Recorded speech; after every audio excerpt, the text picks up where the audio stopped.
And I found another video, so I want to share this too.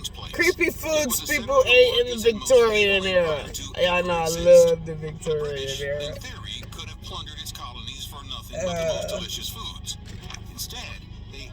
Oh my god. You know I go LARPing. Did y'all know that? Fun fact. The ferry, I am in the Amp Guard, Obsidian Grove.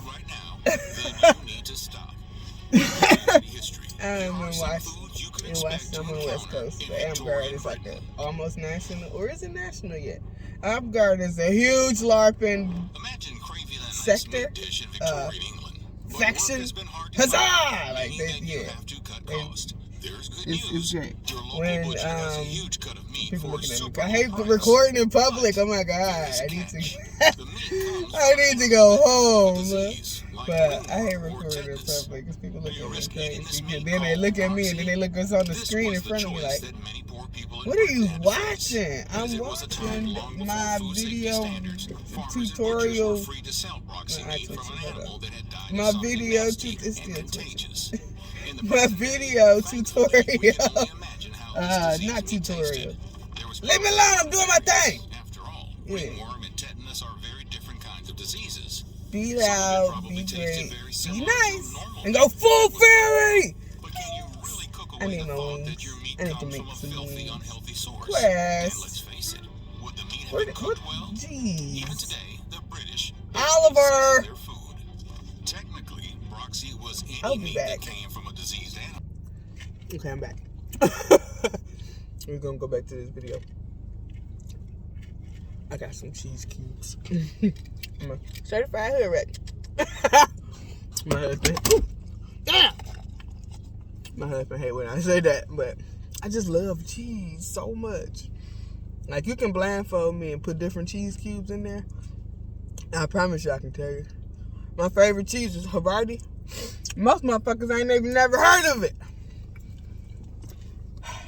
I'm sorry. I love cheese. But my device failed. And there's technical difficulties all around. But I'm okay because I got cheese. Damn. I only got 3 more cubes left.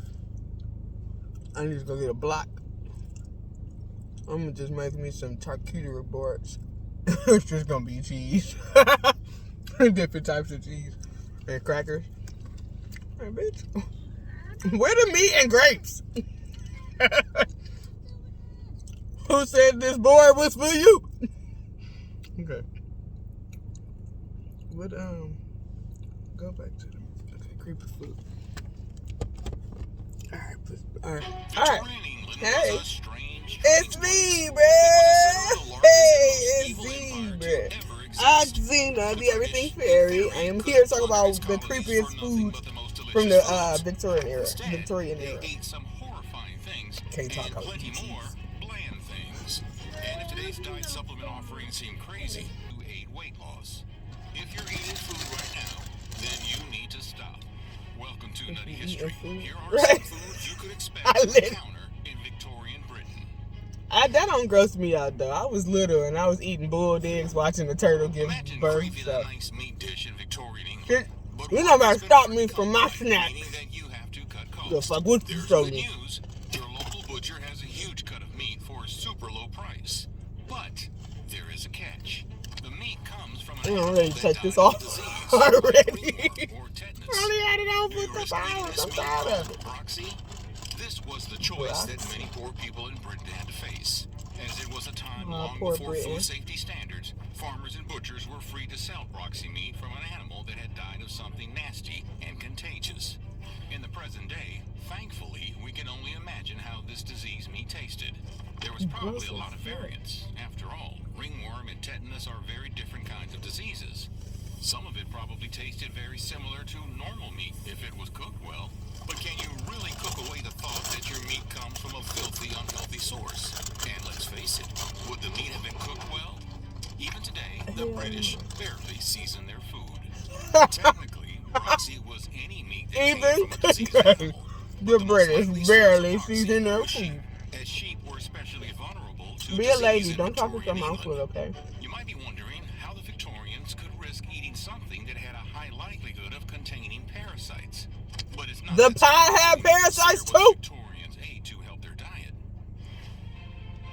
The tapeworm. Oh, I knew a little girl. Hold on, the tapeworm diet. This shit advertisement. I don't pay for YouTube. So I don't pay. I shouldn't say that. I used to go running with my girlfriend, but she left me. I knew a little girl that had a tapeworm. And I was like, why you don't go do something, or you can eat that away, or you can get rid of that. She was like, no, and then I can't eat as much as I want. Bruh, a little fat ass little girl. But she wasn't fat. Fat is not a physical attribute, it's a mental state of mind. Now, I call people fat on here, it is not because of their weight or being obese. It's because they doing fat shit. Like, if you weight like I do, if somebody, Rice Krispie treats is easy, just give out. If you weight like I do, to eat your Rice Krispie treat until you get a Reese cup, that's my fat snack. I love it. But I eat them together like a sandwich. So, that's fat. That's what I'm trying to get there. Fat ain't just being a big motherfucker.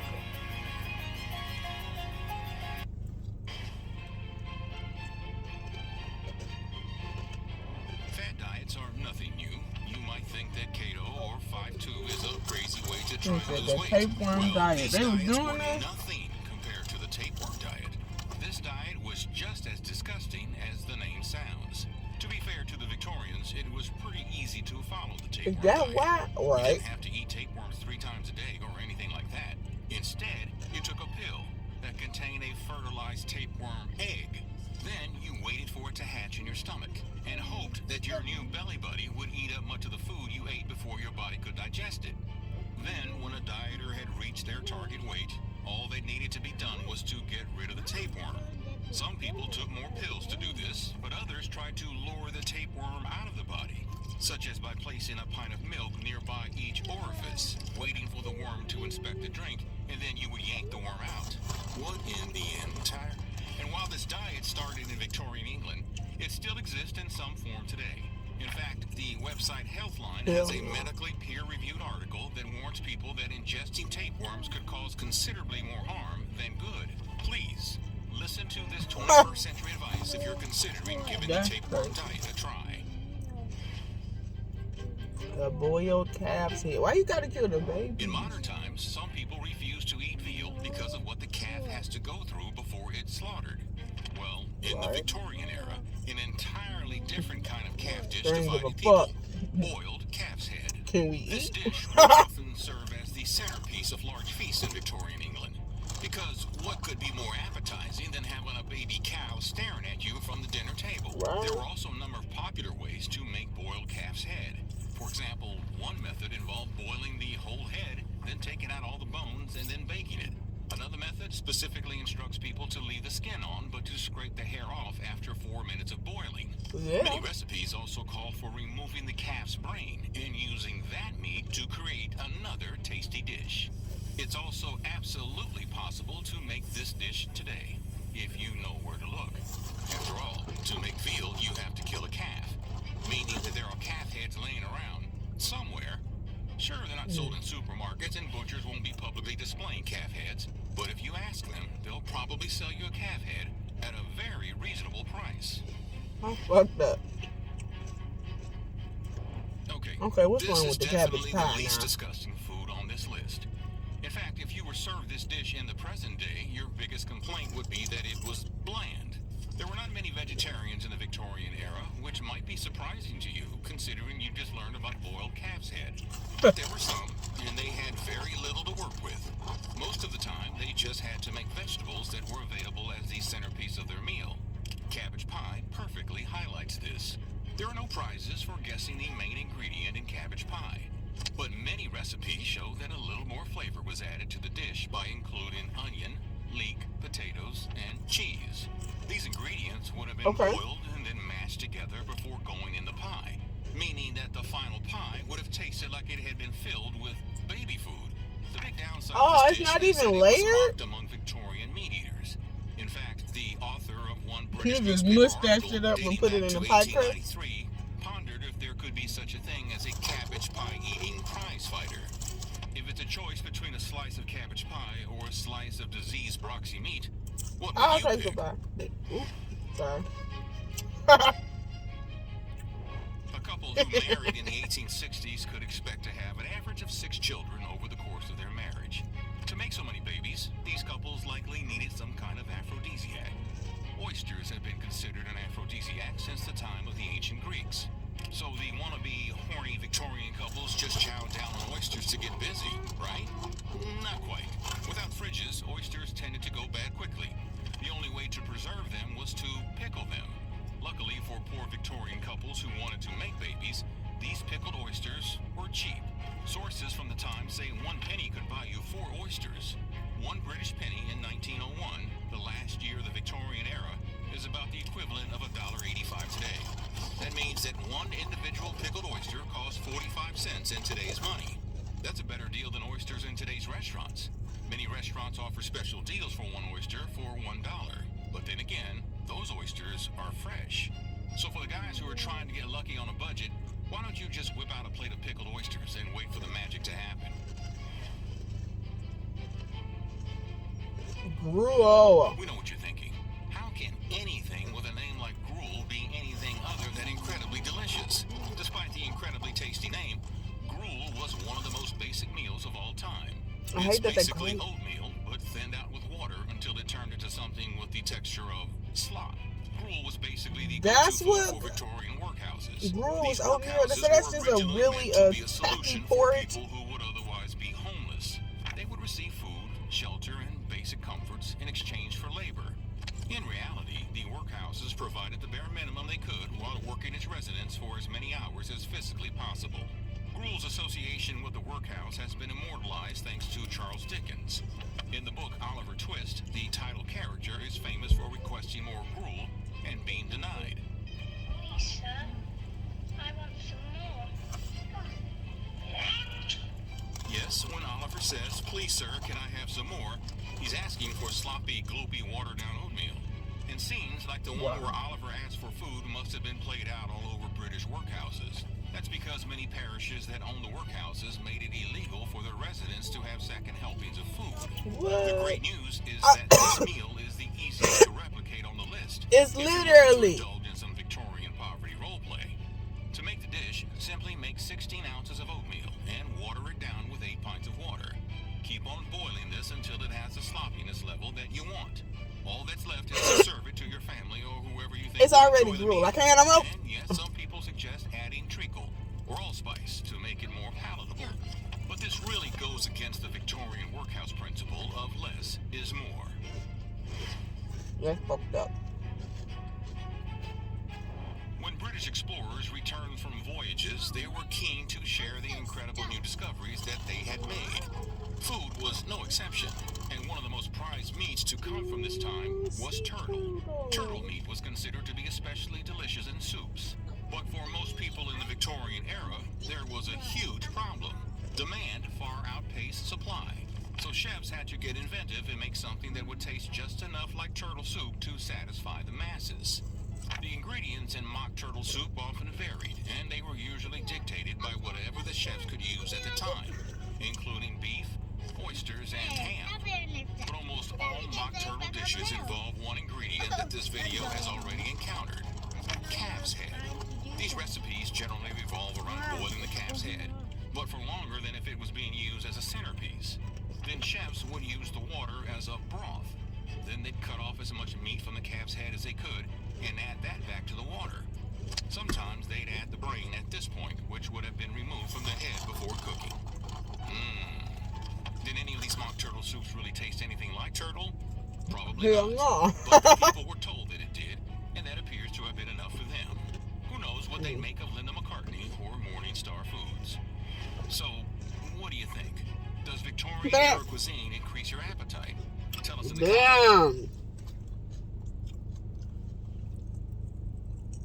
Was that before or after the Moors? It was definitely before, because if they taught them how to wash their ass, they definitely taught them how to cook. The fuck is y'all eating over here? Moors just traveling in they shit. It's fucking rainy in this bitch, England. Is that piss? Did they just throw a pot of piss out the window? Dude probably piss out the window at me. What the fuck is that smell? Well, they throwing piss out the window.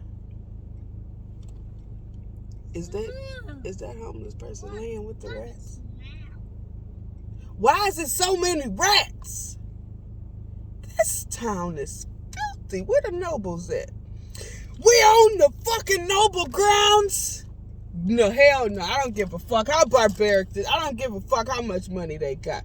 They nasty. Get this bitch a washcloth. I bet you that's how the Moors would. Get this bitch a... Now scrub. Fuck is your what you doing?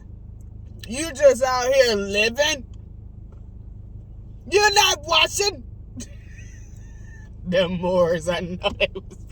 Oh my God, what I would give to just peek back into society back there. Just listen to the backyard conversations. Why they get so nasty? Nigga, we ain't never not washed up. Like, we never wanted to be dirty. Why is... I've been holding this little stack of... I'm eating Cinnamon Toast Crunch, if y'all can't. I like it as a snack. Like chips. But, bruh, I love the Victorian era, but I know that shit stank. I know. You ever just been around some Victorians?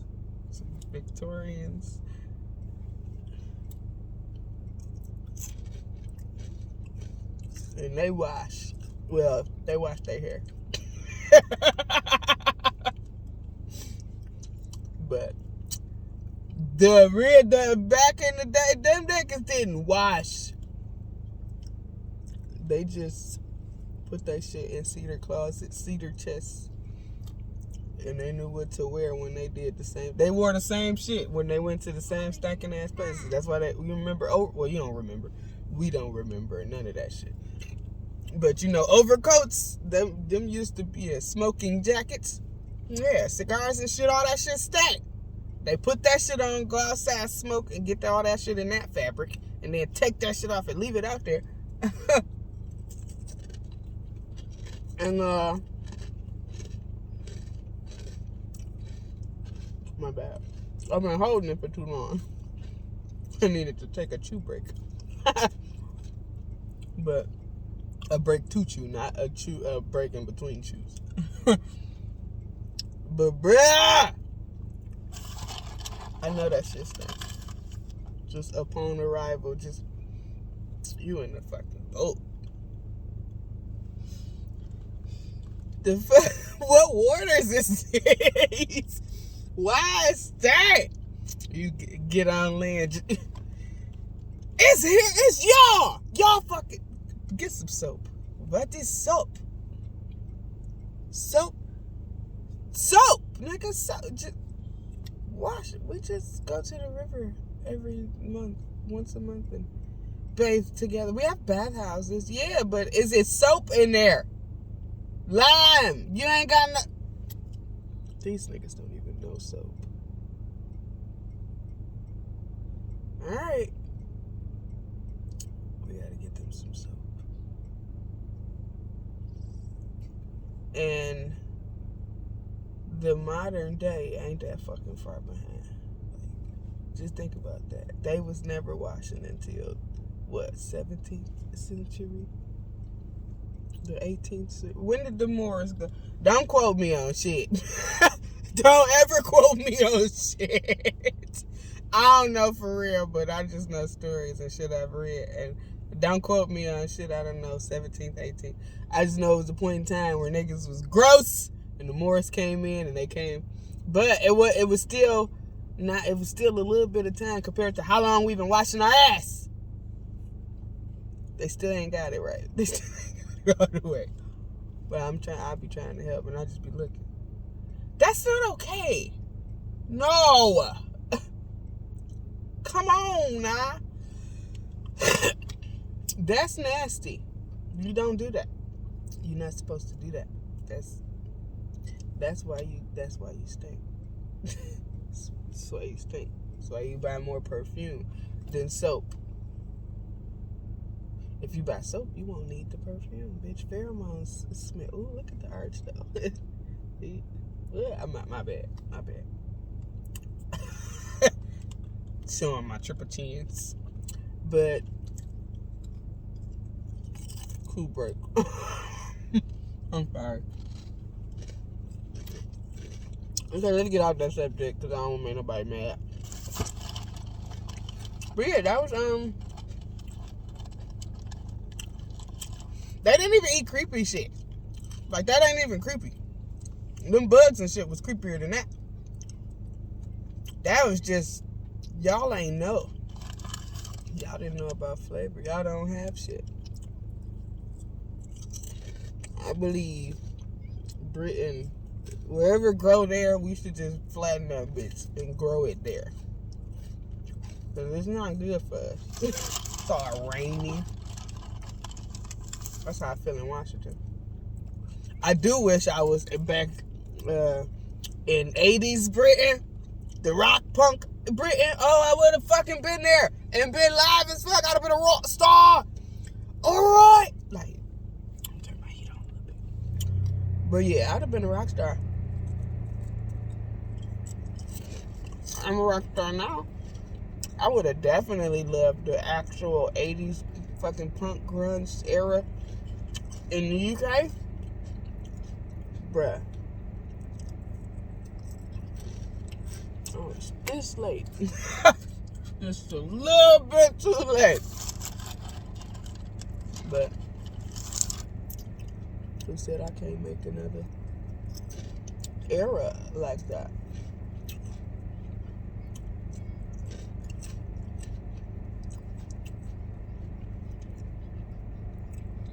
I want to sing Black Velvet. What's that girl? Annalise? What the fuck? I don't know nobody's name. That's why I can't be famous, because I feel like I'll be hurt people's feelings. Bitch, we go to lunch every other Tuesday. You don't remember my name? I don't. I loved you and Stella got her group. I know what you was in, what you did, all your shit. I didn't remember your name for nothing. I know one name people. I know Mace. I know Rihanna. Denzel, he Denzel Washington, but he Denzel. Like when we be like, yeah, Denzel in this new movie, you know who we talking about. It's the one name people. It's too much capacity. I got too much going on. I caught the first name and that's it. I don't know. Oh, you only got one name for me to remember? If I gotta remember too many syllables, no. You know how long I had a doctor. Her name was, well, is, not was. Her name is Katarzyna Budinska. She was Katie for a long ass time. Hey, Katie. Who? I'm here to see Katie. Katie B. Because this was before Cardi and Katy Perry. Like, America. Oh my God, Katy Perry. Shout out to you. Like, that One of the Boys album, that first album, bruh. Like, not even the shit, not the mainstream shit. I could care less about I Kissed a Girl and Hot and Cold and the Casino, Waking Up in Vegas. I like that song too, but I care less about your singles, what they said was hot. Nigga, One of the Boys, the title song. Why wasn't that your first single, bro? That spoke to me in my middle school. Wait, when was I? Listen, I think I was in middle school. Yep. Nigga. Katie, you the shit. Have you ever been so low? Yeah, that shit. Bruh. That album spoke to me. All the Gwen Stefani albums. All of them. ALLUM. All of them. Miley. This is the time to say it. Miley Cyrus, my bad. You hurt my feelings. Because when you came out, we the same age. We was born in 92. We the same age.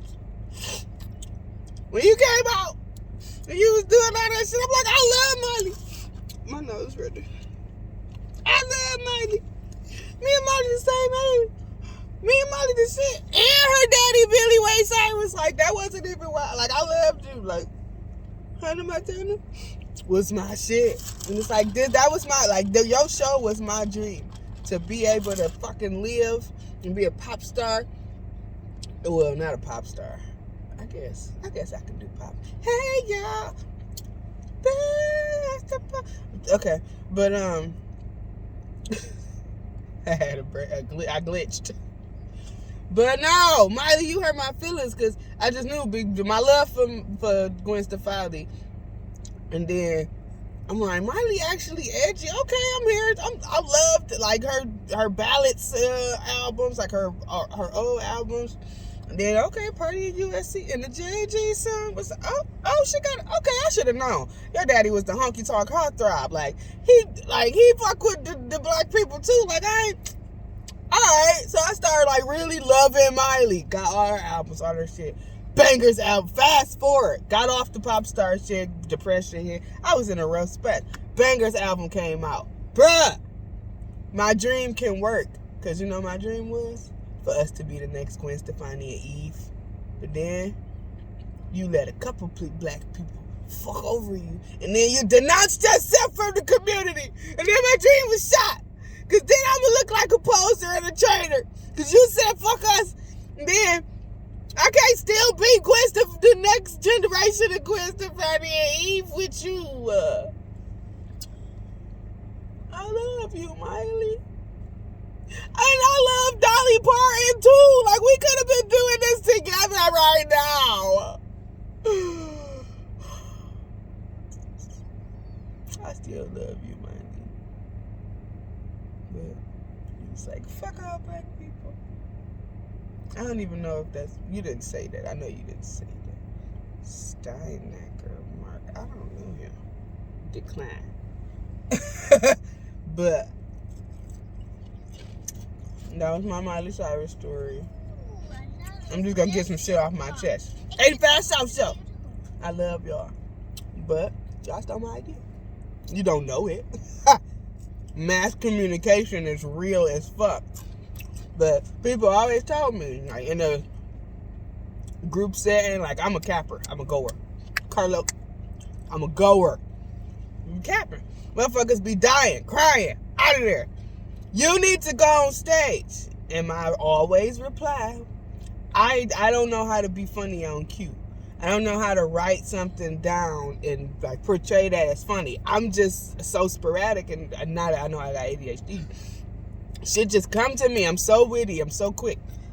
And when my reply to them will always be no. Like if I could go put a couch on stage and be up there with a couple of my homeboys, then yeah, if we feed off the energy of the crowd and just talk shit, then yeah, I'll be a comedian. But ain't no comedians like that. Fucking 10 years later, 85 South Show, and I was hurt when I tell you, hurt, but I love y'all. Like, I was already fans of y'all, and then it came, and I was like, fuck, like, but it made me realize that it's feasible. Like, what I say really fucking matters and can be manifested. It don't matter what nobody else think. Did nobody ever have a fucking stand-up show like that? But because I didn't think I could, because then nobody else do that shit, I lost my opportunity. I could have had that shit back in fucking 98 or some shit. How old am I? No, I couldn't have had it in 98. I was only 6. But you know what I'm saying. But this shit, it put a new perspective on me and my ideas, and that all the shit I say is meaningful. It's not worthless. That's why I started watching what I say and like trying to explain to people my intentions, because words is powerful, bro. Words are powerful. And like your dreams, what you think of, everything is fucking possible. Actually, and go watch Spirit Science, like on YouTube. Just watch it from, scroll all the way down, go to the beginning, watch it off. It will help you on your journey and realizing yourself and recognizing that you can be the fat girl on the inside, the food-loving, whimsical fucking fairy eating Cinnamon Toast Crunch in her front seat of her car with my beautiful makeshift divider and my baby, and I can start a YouTube channel. I can be successful. I can have this as my everyday job, as my sole income. Because who said I can't? Nobody. Everything is possible. Everything works. Everything exists for a reason. Yeah, but it's 3 times. Negative shit exists for a reason. So you can see what the positive shit is. You can't tell that it's dark until you turn the light on. Damn, it was dark as fuck in here. You don't know. You won't know what darkness is until you find the light. But it's okay to go back into the darkness because now you are the light. If you see my husband, my husband is a self-proclaimed demon, but he fights for the light. He's in hell. He's in the bottom realms, pulling people to the light. Demons can exist. They can be. You can be God. You can be all that. Long as with what's your intentions? Are you still a nice person? Because most of the gospel, most of the weirdos, the society proclaimed misfits and all that, those are the nicest people you can come around. The metalheads, well, I tell you, I've been more afraid around pickup trucks with American flags on them than I've ever been at a metal concert. Well, I tell you, I can go in that bitch and bang with the best of them. Mosh pits. And they not out to get me. I can feel the actual love.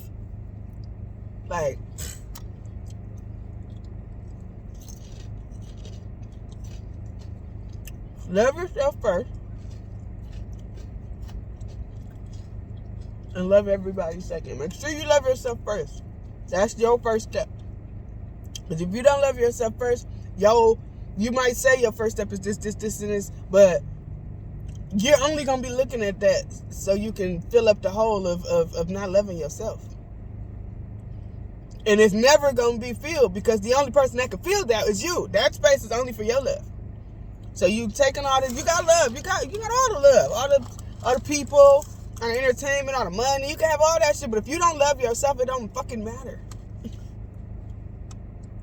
Because all that shit can't fill up. You trying to put, well, I can't say you trying to put squares in circles because the phi ratio, that's a whole different video, but you trying to put other things in a place where they don't belong, so your body gonna reject it.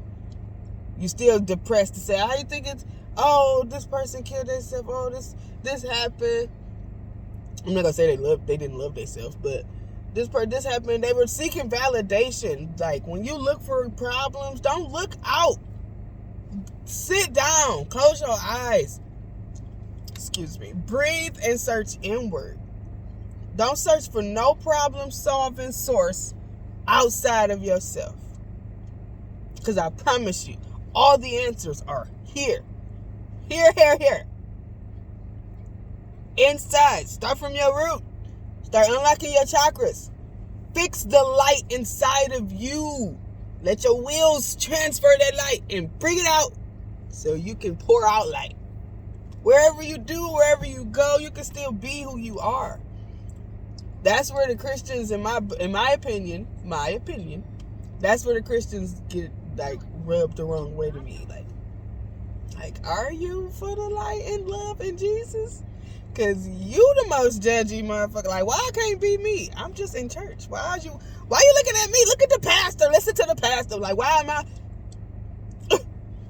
We at church. Why you can't just be at church for what's at church? But you can't. You're not here for yourself and your spirit and your healing, your enlightenment.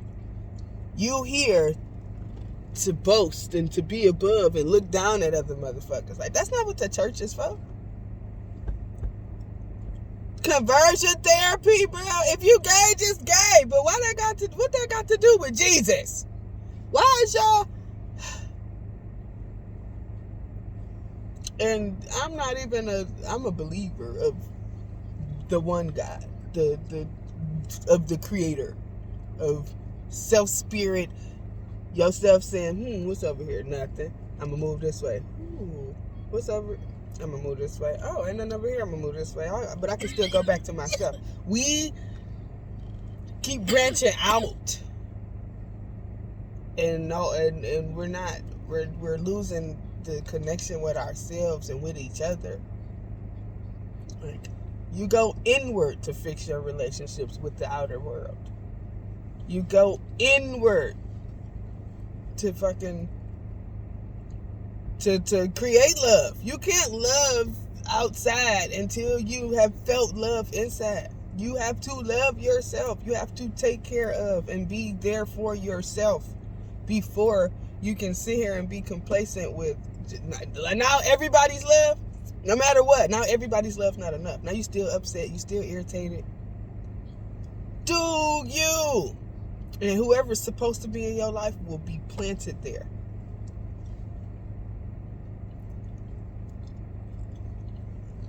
It don't matter that you was born into this family.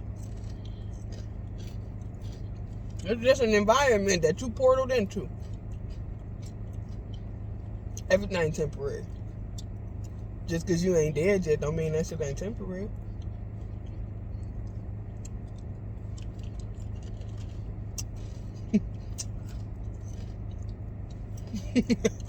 But this video long as hell now. I wasn't trying to get this deep. I might chop it up. But don't. My message for today is start. Start. I don't care what you're doing. Whatever you want to do, whatever you're seeking, start. Okay, if you fall, start again. When you, okay, I mean, you can start again. When you can open your eyes and be grateful for the breath in your lungs and the blood in your body and the heart that beats to keep it all going. You can start again. My message today is start. Zebra out.